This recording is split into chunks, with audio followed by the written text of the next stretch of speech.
আরে ওই টুলটার মধ্যে বসেন, একটু টুলটার মধ্যে বসেন।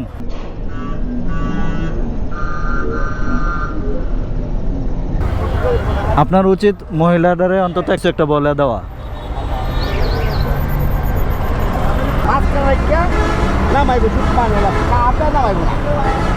হেল্পারে দুইটা থাপ্পড় দেওয়া দরকার ছিল, তাও আবার বাচ্চা সহ। তুই আগে ওনারে সেফ ভাবে নামা।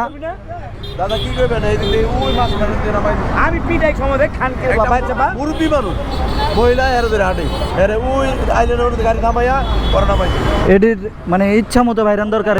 আসলে এখানে সবারই দোষ আছে। বাস ড্রাইভার, ওনার দোষ হচ্ছে উনি প্রায় মানে রাস্তার মানে ও যে 3 ভাগের 1 ভাগ মানে ফাঁকা রাইখা তারপরে হচ্ছে নামাই দিচ্ছে।